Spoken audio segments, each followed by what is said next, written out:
61b. And we learned yesterday the first half of the story of Rabbi Akiva. We mentioned the brisa that talks about Rabbi Eliezer's opinion and Rabbi Akiva's opinion about what the meaning of Kriya Shema, V'ahavta, B'chol Nafshecha, and B'chol Ma'idecha, what those two words, those two statements mean. Rabbi Eliezer explains B'chol Nafshecha is referring to a person who is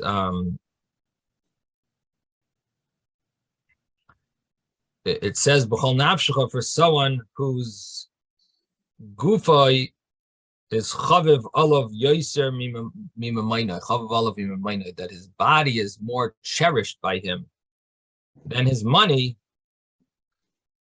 So it says, even such a person, I know you like your life a lot, but you should give it up to Hashem because you love Hashem, which would mean either physically to the extent of giving up his life, dying for Hashem, or it could mean, like we explained yesterday, that he would embarrass himself, go through painful situations in order to not worship an idol. Either way, that's what it refers to, someone who his guf is more chaviv, his body is more precious to him than his money. Even so, he should give up whatever that refers to, either his physical life, in other words, he should die in order not to worship an idol, or it could mean he should allow his body to be embarrassed and pained in order not to worship an idol. And then you have the other type of person where his money is more precious than his body, which seems surprising. Someone's money would be more precious than his life, because he's not going to have the money after his life is over. But the other way of explaining it is his money is more precious than his embarrassment. And even such a person, that his money is so precious to him, when it comes to serving Hashem and not worshiping an idol, he should give up all of his money in order not to transgress idol worship. And that's how much he should love Hashem, that he should even give up all of his money in order not to transgress a sin. And then Rabbi Akiva says that B'chol Nafshecha means even if someone is taking his nefesh, his soul, in other words, even practically this means that person has to give up their life in order not to worship an idol. And you should love Hashem so much that even B'chol Nafshecha, with your entire life. And don't think he's either explaining Rabbi Eliezer or he's adding a point that Rabbi Eliezer either could have been understood that he's not talking about physical death, he's just talking about embarrassment. Rabbi Akiva says it also means physical death. So he could be explaining Rabbi Eliezer's statement, or it could be Rabbi Eliezer didn't refer to that, and Rabbi Akiva is adding that point, that it also applies in this case of physical death, that a person has to give up their life for Hashem. And then the Gemara talks about the story of in the time of the Romans, and there was Rabbi Akiva used to gather people to learn Torah in public, and Papas ben Yehuda was surprised, and he confronted Rabbi Akiva that, why are you doing this? And Rabbi Akiva gave him a mashal. He gave him a parable. He told him, what about a fox? The fox tells the fish, where you're running? What are you running away from? He says, well, the nets of the humans, they're trying to catch us. He says, why don't you come with me? Our grandparents used to be friends, the fox and the fish, whatever that means. Of course, he was lying. But the fox says, our grandparents, he's like, you come, we'll take good care of you. Come on dry land, the fox tells the fish. The fish says, you're smart. You're supposed to be the wise of the shrewd one of the forest. You're a fool. If in place where our life is, in the water where we live, if there we're not safe, how much more so in a place where we can't live in dry land, the fish can't live on dry land, how much more so we're not going to be safe. Says the same thing as with Torah. If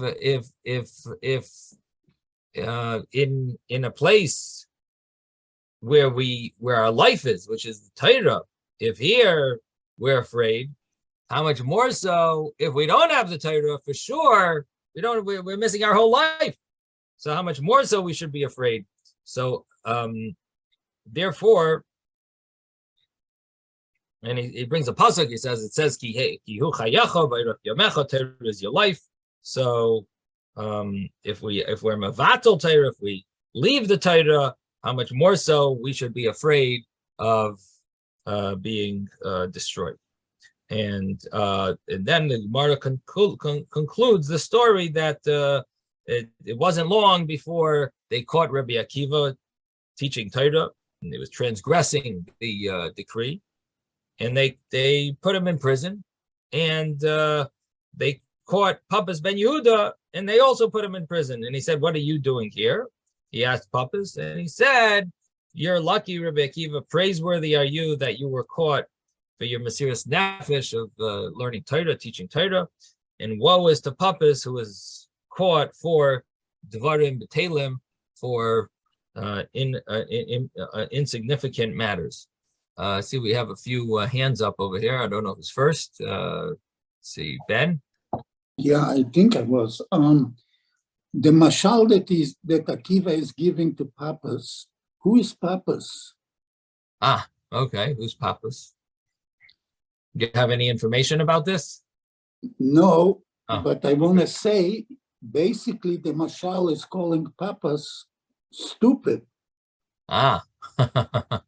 Because he's even saying, you're not smart, you are stupid. He doubles up on it. Right. It's interesting that it does imply that. So I wondered who Papas is. Who Papas is, yeah. Must be a stupid man, I don't know. That's a good point. I like your point. It's so the commentaries discuss who this Papas is. There are stories about a Papas ben Yehuda. The question is it the same Papas ben Yehuda? And based on what you're saying, it sounds like it's not, because there is a Papas ben Yehuda who's a very righteous person and a holy person, and him and his brother. It says that there was a decree in Rome that if they don't find who murdered the king's daughter, they're going to take it out on all the Jews. So Papas ben Yehuda and his brother, they raised their hands and said, "It was my brother and I, we killed the daughter of the king." And it wasn't true. But they figured if we make up this story, then they'll at least just kill us, and we'll save the entire Jewish people. In other words, the king thought that it's the Jews who probably killed his daughter. Anyway, but they said if we admit that it was us, they'll just kill us. They won't kill the entire Jewish people. So that, according to that, dealing with the very righteous people, right? And there is another explanation brought in Yerushalmi that Papas ben Yehuda, they wanted him to drink from a glass cup that had a picture of an idol on it. And he refused, and because of that, he was killed. So that also sounds like a very righteous and holy person. So, and then there's also a story about Papas ben Yehuda, that there were two people, Papas and Lil Yonus, who used to provide all the Jewish people who were traveling. They were very wealthy. They would provide them with all their needs when they would come to. They would provide anyone who would come to Israel with all their needs. So it sounds like they were quite holy. And then there's a Gemara that mentions they died al Kiddush Hashem. So the question is, so is this the same Papas Ben Yehuda in our story? So, and what does he mean? Papas shenitfas al dvarim b'telim. He was caught for insignificant matters, or it could mean admitted of killing admitting the king's daughter. Right, for a lie. He was caught for a lie. Yeah. Dvarim b'telim. But in any event, that's those are the options. The end. He could have been in jail before that also. Right, there could have been other reasons for, but it's unclear. Our Gemara doesn't tell us what this Dvarim B'Telim is. So It is unclear if it's the same Papas Ben Yehuda. Yes, David. The idea of a person's life for your money, we see this with Lot. We just saw this with Lot. The angels came and told him, we're going to destroy this entire place. Let's get out of here as fast as possible. And he delayed to save his money, to save his property. And the trup, the singing part of the Isma, he really delayed it with the Shalshelas. He took his time to look for his property, and they had to grab him and yank him away from his property to save his life. So interesting point. Well taken. The only thing is that it would seem that it's not that Lot would have initially said, you know what, if I can't take my money, then don't take me. He didn't say that. He thought that he has a little extra time, he'll grab his money also. And they had to convince him. In other words, he was caught off guard, sort of. He wasn't really ready for this. He wasn't planning on this for a long time. This was not something in his mind, and so he was, overwhelmed with as you're saying, the shalshelas. He was mixed. He had mixed messages in his mind about the fact that he's losing so much money and not ambivalent about what he should do. But the fact is that in practical life, if he was asked, do you want your life or your money, it doesn't make sense that anyone would say, well, you know what, I want my money, you take my life, it's fine. The main thing is I'll have my money. But it just doesn't make sense. It just doesn't, it's impossible for someone to have such you have to be crazy to say such a foolish, you know what I mean? It just doesn't make sense. The fact that he was delaying it was not because he really wanted his money more than his life. It's just impossible to think of such. Why would anyone say such a thing? Oh, I want my money, my life. I don't care. It really isn't so significant. You can take my life. I'm going to keep my money, but you take my life. You know what I mean? It's very hard to say such a thing. But anyway, a very good connection. Good. Well, he's risking his life by slowing down the escape. So risking is different than giving, then doesn't mean his money is more important. He's willing to take a little gamble, but it's hard to say that he would, that his money meant more. It's just impossible to think that way. Person has to be so childish. Like it's totally an immature way of thinking, that you don't realize that the person, he's going to die, but at least he'll have his money. You know what I mean? It's an oxymoron. He's not going to have his money. If he dies, the money is not his. It just doesn't fit. Okay, but definitely a good thinking. Rebbe, Yes. You can't imagine going on with life without the money. You can't imagine, what am I going to do without anything? I'm going to struggle. I'm going to suffer. I'm going to. So then it's equal. So fine. So then your life and money is equal. But to say your money is more valuable than your life, that's a problem. If you're going to take my money, you may as well take my life. Okay, but that means it's equal. I guess. But to say the money is more, it's a very hard to say such a thing. Practically speaking, it is. Unless you're Jack Benny. So, Rabbi, it says, I just looked up the. This is from the Encyclopedia Judaica on Papus Ben Yehuda. Yeah. It says, end of first and beginning of the 2nd century CE, Tana and Agadist, a contemporary of Rabban Gamliel and Rabbi Yoshua. And he says that he was distinguished for his pious character and conducted himself with special stringency. He would lock up his wife indoors when he went out so she could not talk to other people. This is given in Gittin, Daf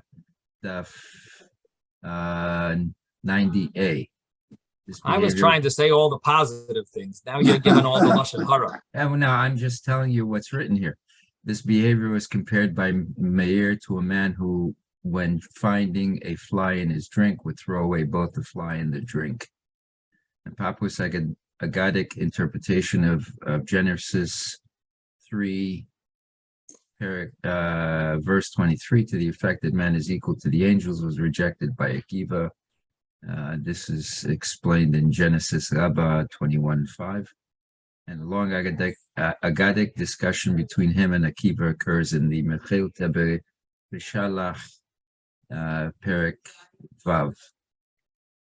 That's what they basically give. So it sounds like there definitely has to be two separate Papas Ben Yehudas, sounds like. Because if he gave his life over not to kill that the Jewish people should be saved, sounds like he was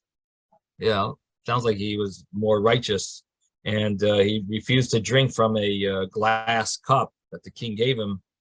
So it's possible there's a second. Yeah, maybe there's a second one. And maybe we have to look in Isaac's book over there, the introduction to the Talmud, where he has a lot of names. I wonder. I don't have it in front of me, but I wonder if it talks about the Papas Ben Yehuda over there. What? Rabbi Akiva gave the mashal to the papas from Ezra, not your papas. Uh-huh. Right. Okay, so the Gemara now tells us the next part of this story.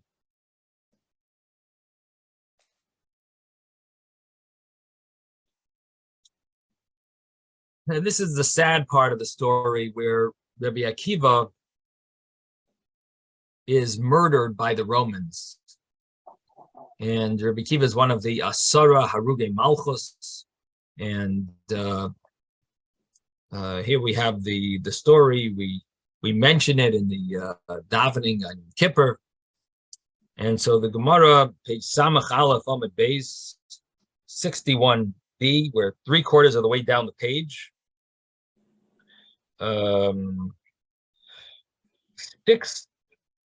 The sixth wide line. At the time that they took Rabbi Akiva out to be killed, Zman Kriyat Shema Haya. It was the time of Kriyat Shema. The time to say Shema.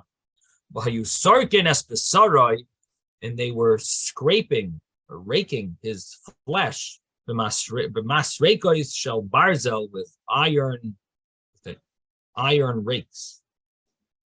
They were trying to cause him great suffering. And he was accepting upon himself the yoke of heaven. So it was the Zman Kriya Shema, and he was getting himself in the mode to say Shema, accepting on himself Hashem's kingship. Amru Lai Talmidav, his students said, Rabbeinu, our master, Ad Khan, you have to go so far? And of course, there's different interpretations of what this means. On a simple level, they were saying, do you need to be moiser nefesh so much? Ad kan. And Rabbi Akiva answered them, Amar Lahem. He said to them, Kol Yamai Hayisi Mitztair al Pasuk Zeh. My whole life I was pained over this verse that it says I should love Hashem b'chol nafshecha, with all your soul, afilu naitalas nafshecha, even if someone is taking your soul, you still should love Hashem. And Amarti, I said, Masa Yaveh liyodi v'akaimenu, when will this ever happen to me? If only I could merit to have this happen to me, and I will fulfill it. V'yachshav shabali yodi, and now that I have this opportunity, lo yakaimenu, I'm not going to fulfill it. And so, because of that, he was fulfilling it with, pride, and he was happy to be able to fulfill this. It was like an opportunity, this was not a suffering that he was going through. He was an opportunist, and this was his opportunity, that he was now able to fulfill what he waited all his life for. And it says, Haya Mayrech Biechad, and he was lengthening the word echad of the Shema, as one is supposed to extend it a little. And Ad sheyatzisa nishmasai biechad, until his soul left him with the word echad, Hashem echad, on his lips. Yatzisa baskoil v'yamra, a heavenly voice went out and called, Ashrecha Rabbi Akiva, praiseworthy is Rabbi Akiva, Sheyatza nishmascha b'yechad, that your soul left you with the word echad. Now, of course, the angels were fed up. Amru malachi asharis l'fnei HaKadosh Baruch Hu. The angels said before Hashem, Zu Torah v'zu schara. This is Torah, and this is the reward for all Rabbi Akiva did. Doesn't it say Mimsim Yadcha Hashem? Mimsim, doesn't it say that that one is lucky if he dies from Hashem killing him, or from old age, than from a human being killing him? And here, Rabbi Akiva, who was so righteous, he gets killed in such a inhumane, cruel, barbaric way. This is the Torah, this is the reward. Amar Lahem, Hashem said to them, Chelkam b'chayim. His portion is in real life, is in the world to come. Yatzisa basko v'yamra, and the heavenly voice came out and said, Ashrecha Rabbi Akiva, praiseworthy is Rabbi Akiva, Shiata mezuman l'chaye ha'olam haba. You are prepared for olam haba. You're going to go right into olam haba, and you don't have to, no stops along the way. And that is the end of the story of Rabbi Akiva, and how he, even in his last moment, he was accepting the yoke of Hashem with Mesiras Nefesh, with this self-sacrifice. And he didn't say, I'm getting killed for, I don't have to accept, I don't have to say Shema, I don't have to accept. No, until the last moment, he saying, he said the Shema, accepted the yoke of heaven, and his soul was taken away with the word echad. And as I mentioned earlier, that Rabbi Akiva, there was a question of exactly how to spell the name Akiva. And so one of the great rabbis had a dream where he saw this pasuk that it says, Or zaru al tzadik u'lo yishrei leiv simcha, that Or ends with a resh, Zarua ends with an ayin. Latzadik ends with a kuf. Ula Yishrei ends with a yud. Leiv ends with a beis. And Simcha ends with a hey. So he said, that's the answer, that Reb Akiva is Reish Ayin Kuf Yud Beis Hey. But it's interesting that in the Gemara, we always spell Reb Akiva with an aleph. So he said the reason why it's spelled with an aleph is to show that he died with the echad, with the word echad. And the aleph stands for echad. And that's why in the Gemara, it spells his name with echad, with the aleph, to emphasize how he passed away with such purity, with the word Hashem echad on his lips. Now, we say this Or Zarul Atzadik Yisrael Leiv Simcha. We say it all the time. It's in Tehillim. It's part of Kabbalah Shabbos, but we also say it the night of Yom Kippur.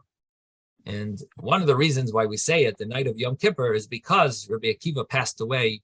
He was murdered on Yom Kippur. It was Yom Kippur night when he was murdered, and so we say that pasuk Or Zarul Atzadik Yisrael Leiv Simcha on Yom Kippur night. Okay, so that's the story here of Rabbi Akiva, and of course, there's a lot of discussion, as I mentioned, about the what exactly was going on between Rabbi Akiva and his students. What were they asking him, and what was his answer? But and the other question is, was Rabbi Akiva obligated? And this is a very popular question, very well discussed, and a lot of ink is spilled on this question. Was Rabbi Akiva obligated to give his life up to teach Torah in public? We know that there's 3 mitzvahs that one is supposed to give their life up for. One is if you're going to be forced to worship an idol. One is if you're going to be forced to commit adultery. And one is if you're going to be forced to kill someone. In all those 3 mitzvahs, you should say, no, I'm not doing that. Even if you're going to kill me, I'm not doing it.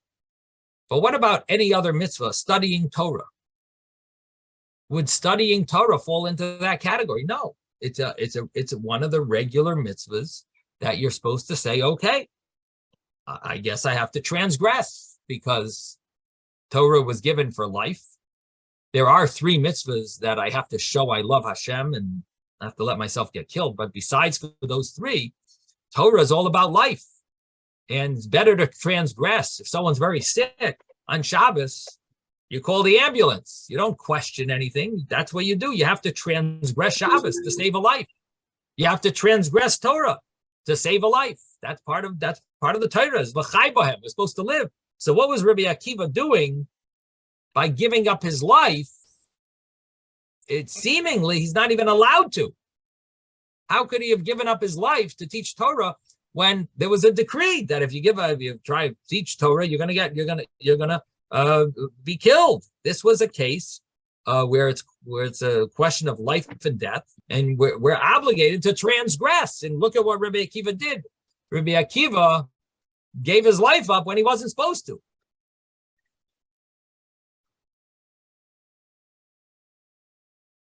There was a big question when the time of the expulsion from Spain, that there are many Jews that gave up their life and they left, and there were also many Jews that said, no, we're just gonna lie to the to the people, say that we're converting, and we're really not going to convert. Now, according to Torah, were they allowed to do that? No, that was a case where they were forced to convert to Christianity, and there were many people that couldn't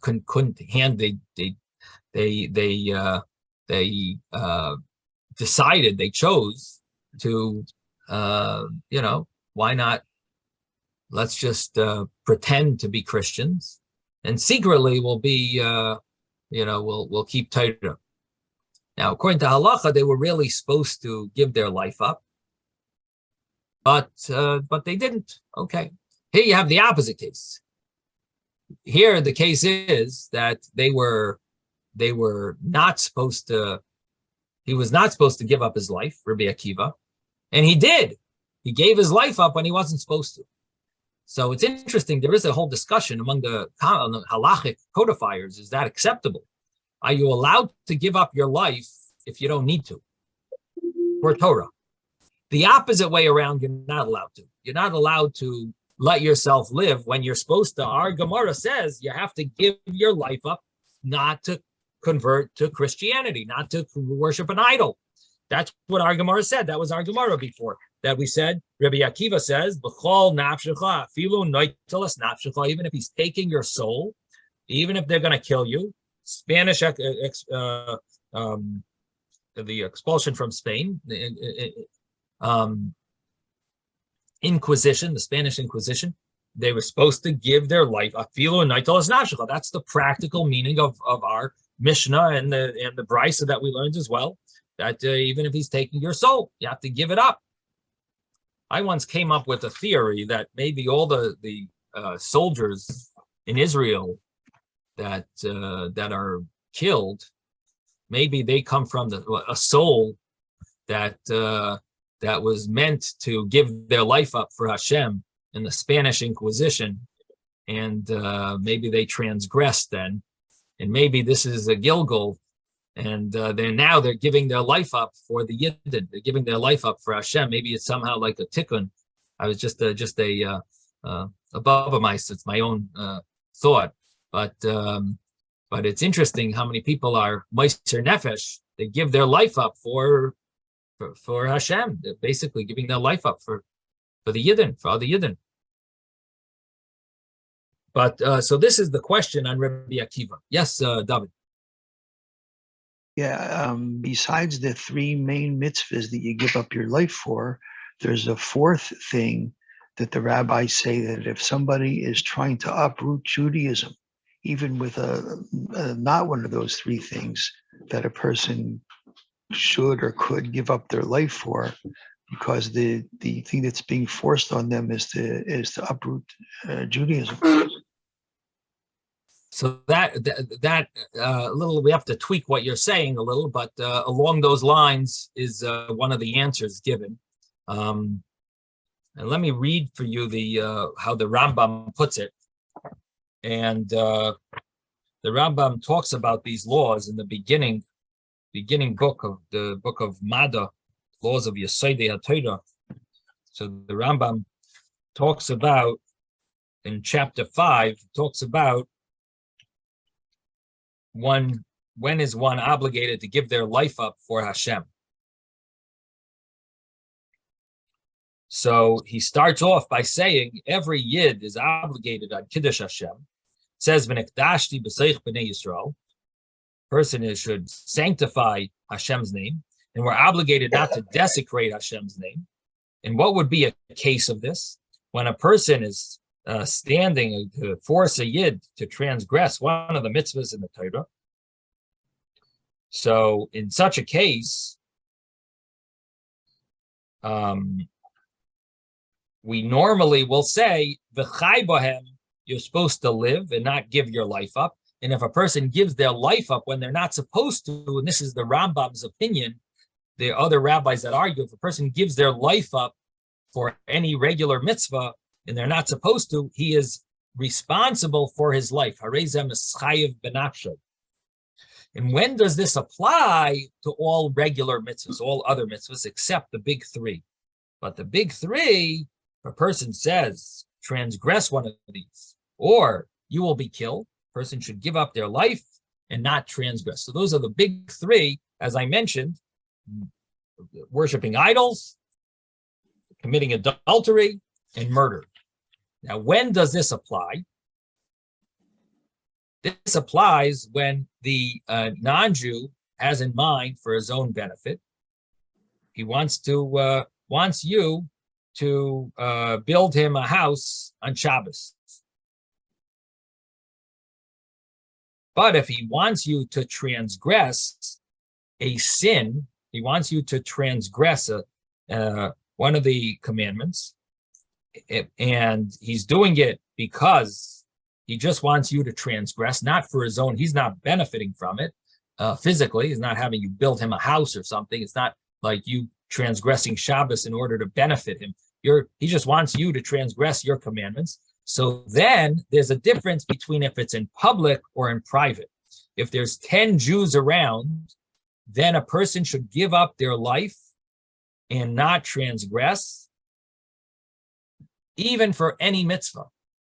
So if so in a case that it's in public, this would be a case where, similar to what David was mentioning, that if he's trying to get you to sin, not just trying to, he needs something and it ends up being a commandment that you have to transgress. But if it's something that he's just trying to get you to sin, in such a case, a person shouldn't sin.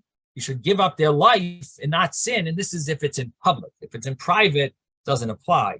But if it's in public, that applies. So that's why I mentioned tweaking the specific wording, because this only applies if if there are 10 Jews around. Asara mi Yisrael. There has to be 10 Jews watching.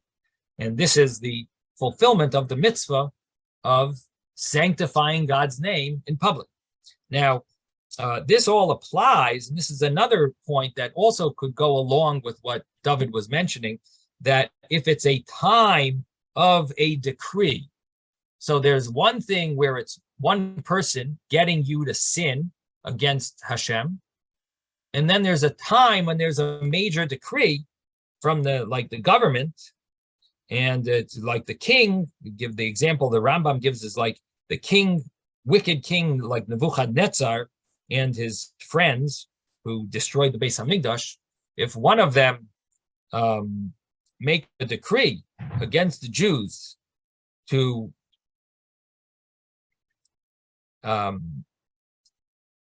nullify either the entire religion or one of the mitzvahs, a person should let themselves get killed even for any mitzvah, even if it's you're alone.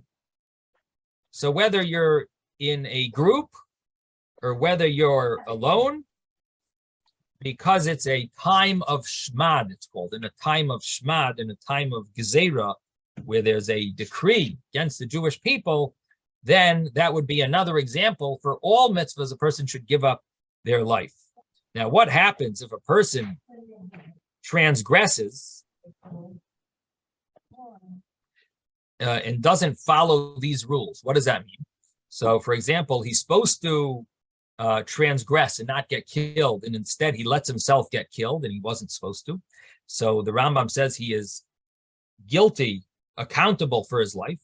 And wherever it says he should get killed and not transgress, and he listened, he was Makadesh Hashem. And if there were 10 people, he was Makadesh Hashem. He sanctified God's name in public. Similar to Daniel, Hananiah, Mishael, and Azariah, and Rabbi Akiva and his friends. Interesting, the Rambam brings in over here Rabbi Akiva and his friends. And whoever it says that they should get killed and not transgress, and they didn't listen and they transgressed. This is like the Spanish Inquisition. There were some people that transgressed and didn't get killed. Hareza machalalas Hashem. That's considered desecrating Hashem's name. And if there were 10 people that were there, 10 Yidden, so he desecrated Hashem's name in public, and he transgressed the positive commandment called Kiddush Hashem, and to transgress the negative commandment Chilul Hashem. Nevertheless, he was forced. Because he did it by force. In other words, it wasn't through his choice, really. He was forced to do it. So we don't give him lashes, and for sure we don't kill him, even if he killed someone by being forced to kill them, because we only do these type of things. We only give the punishments if there's witnesses and there's warning, and not if he's an oines or a shoygig or a mutta. What was that last word, Rabbi? You cut out on my... Mutta. Mutta is like a to'os. Mutta. an error. So not if he does it on purpose, not a shoygeg, mistake, or an error. What is the difference between a shoygeg and a mutter? Maybe it has to do with it's very similar terminology. Maybe it has to do with mutter as mistaken knowledge of the law, probably, and a shoygeg is he just does it by mistake. But in any case, that is Rabbi, yeah. Isn't that last word the hufal form of to cause someone to err? Torah is to err. Leatia is to, I think, is to cause someone to err. Mm-hmm. If I'm not mistaken. So here it would mean that he was caused to err by some outside force. Moteh, maybe. So the Rambam concludes, he says, if a person can escape and flee from under the power of a wicked king, and he doesn't do that, he is like a dog who returns to lick his vomit. He is considered as one who worships false gods willingly, and he will be prevented from reaching the world to come, will descend to the lowest levels of Gehenna. So a person is obligated to escape if they're able to.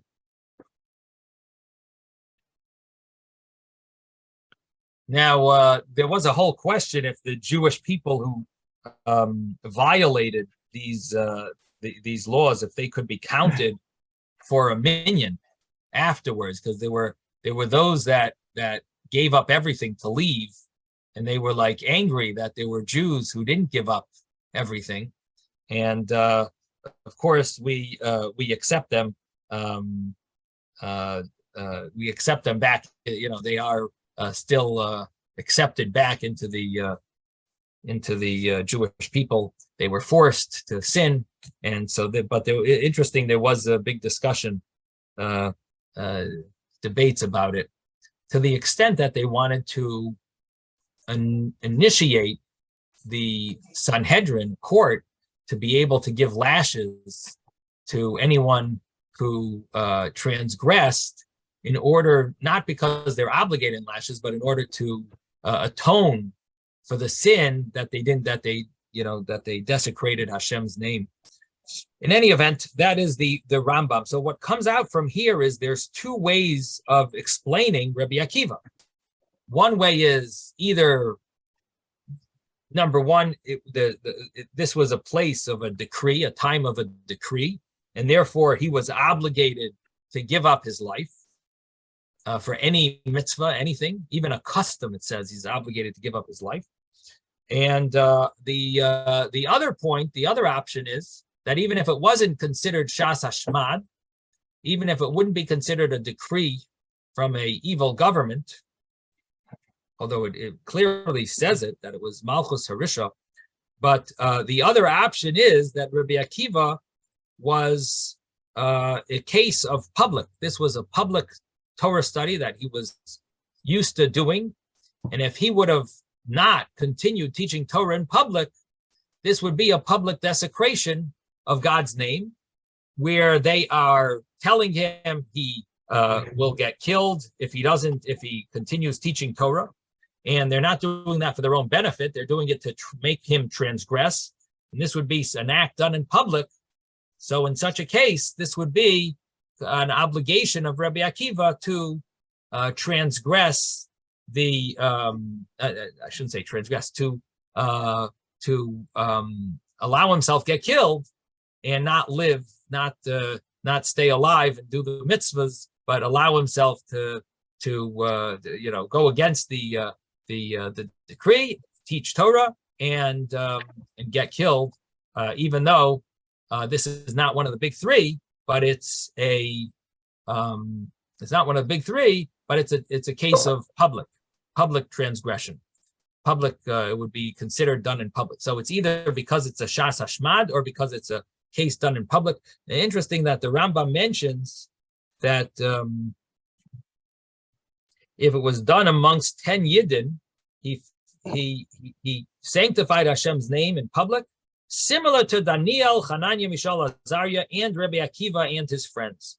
So they were all sanctifying Hashem's name in public.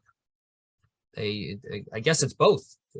In this situation, you could basically say it's both scenarios. Number one, it was in public, and number two, it was a Shas Hashmad. So you have both exceptions why he was supposed to let himself get killed.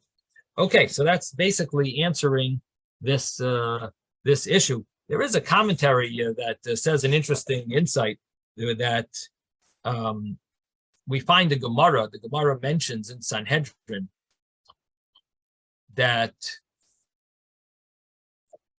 what happens if a person became crazily excited over a certain girl. He has a crush over a girl, and the doctors say that the only way he'll make it is if he transgresses and has intercourse with her. Would that be allowed to save his life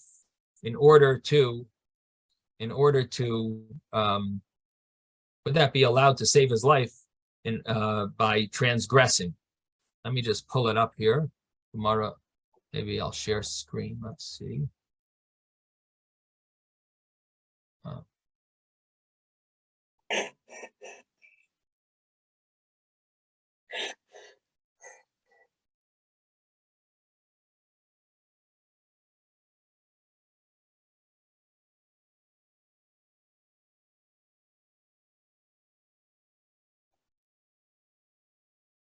Would that apply to Avshalom's half-brother, who was infatuated with Avshalom's sister? Well, let me tell you what the conclusion of the Gemara is. Just 1 second. I'm trying to figure out how to do this. Just give me 1 second, because I lost it now. He wasn't really sick. He was lying, Avshalom. I mean, No. By this share screen. Share screen. Okay. Let's do it. Okay.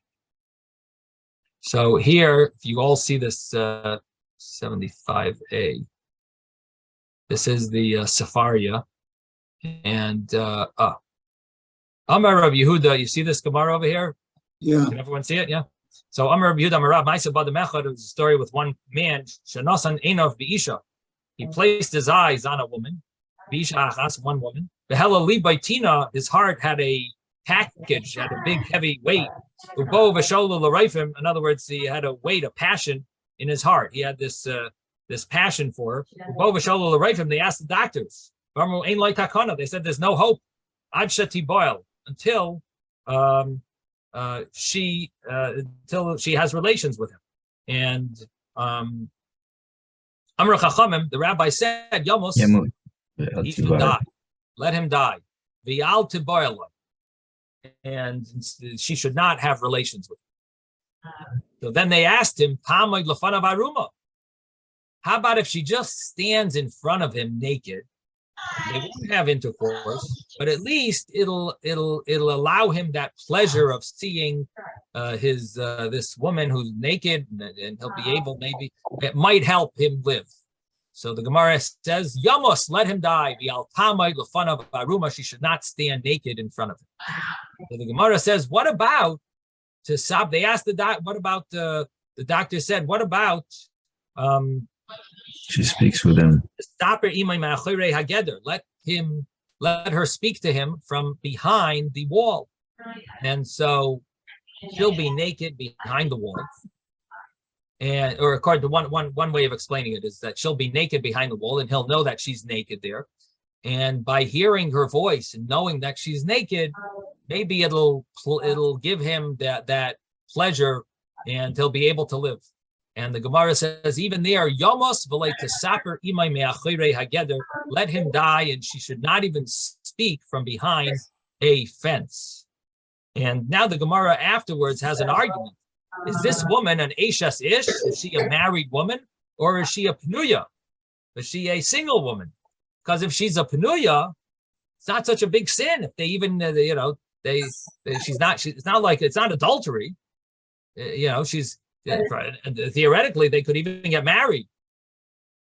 So what's the big thing? Why is it better he should die than they should have relations? I mean, it's a sin having relations, but it's and not only that, it's if they're not going to have intercourse, so it's just just to see her and just to should be behind the fence. What's the big thing? My kulei hai. So the Gemara answers mishum pegam mishpacha. It will be it's not allowed because of the harassment family. Let me just mute everyone here. So it would be a disgrace to the woman's family. And the other opinion is it is because the daughters of the Jewish people are not prutzais, like very involved in sexual relations and promiscuous. So the Gemara then asks, what about marriage? Let them just get married, and that will be according to 100% kosher. And the Gemara answers an interesting line. It says, "You don't understand. He has this big crush on her only because it's a sin. Once it becomes permissible, it's not gonna fill that desire anymore. His desire won't be satisfied if it's done in a permissible way. From the time of the destruction of the Beis Hamikdash, the enjoyment of relations was taken away, and it was given to people who sin. In other words, who transgress in a prohibited way, as it says, "Mayim genuvim yimtaku." Stolen waters are sweet. V'lechem sesarim yanim. And when things are done in secret, that's what's pleasant. But bread eaten in secrecy is pleasant. And therefore, it wouldn't have helped if they got married. It would only help if it was done in a prohibited way. Okay, so anyway, that's the story of that I'm bringing down. That one of the commentaries connects that idea to this connects that idea to these laws, and he says what you see there is, and it's brought in Shulchan Aruch as well, that giving up one's life so as not to transgress prohibited relations is not only when it's the full-fledged prohibited way of transgressing the adultery. It's even when it's a slight connection to adultery. It seems to have, there are cases where we find similar things. A person has to give up their life. Again, that wasn't one of the three sins where a man is going to see a naked woman is not one of the three sins, or speaking to her she's behind the fence. That's not going to be one of the three sins. That's not adultery. I mean, he did not do adultery. He's having bad thoughts, which is terrible sin, but it's not adultery, and it's not one of the sins that you would think one should give up their life for. And yet, that is considered connected to adultery, and it's enough that a person would be obligated to give up their life for. So it's called abizrayu. It's like a slight connection to idol worship. Now, so the commentary over here in the back wants to say that if you don't learn Torah, what is a person's mind going to be filled up with? It's either Torah or it's impure thoughts. So he says, this is one of the big three sins. Very stretch. It's a little stretch over here, but this is what. Where did I see it? I saw it in one of the commentaries here. He says that would be similar to this Shefa Chaim, it's called the Shefa Chaim. He says this would have to be looked into, but tzarech bira rachav lahalacha.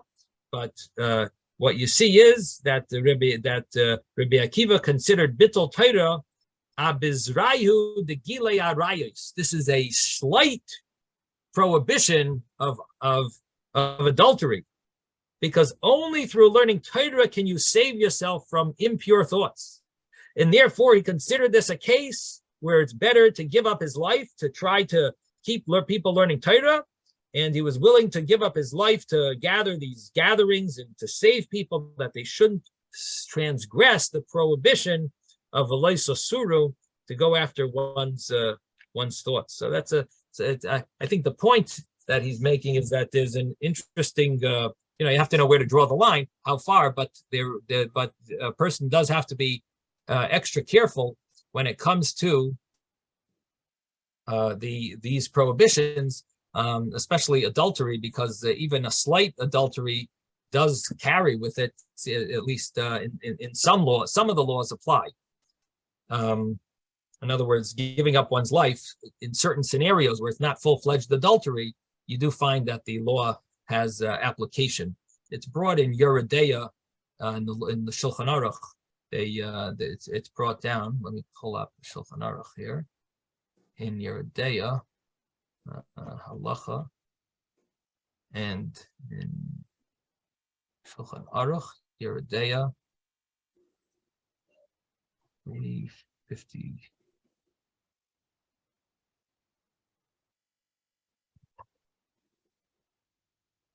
Um, 157.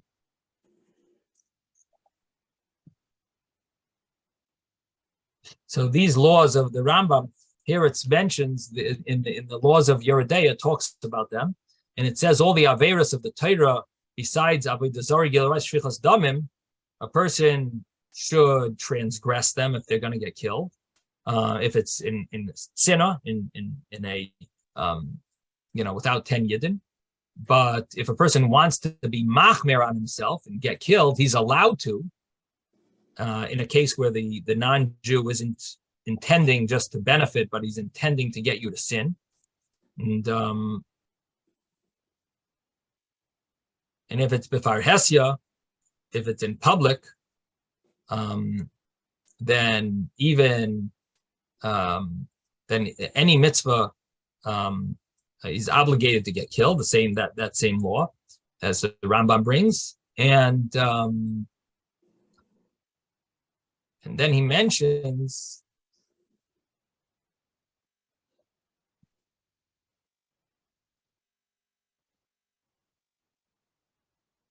these these laws, and the Shach on the side over here mentions that.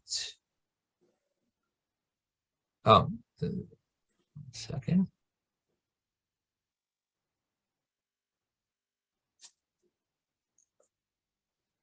There's a whole discussion here, but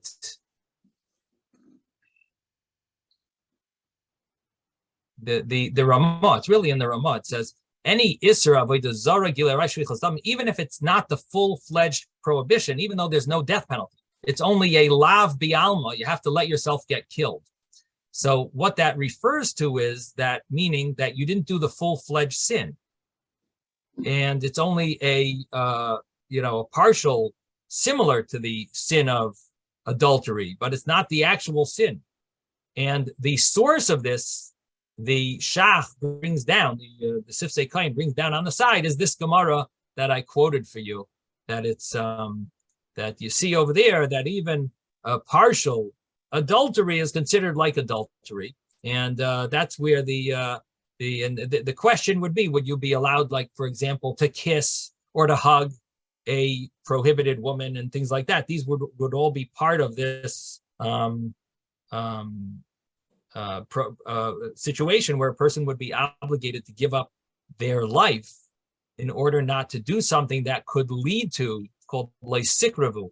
Person's not allowed to kiss or hug that could lead to adultery. And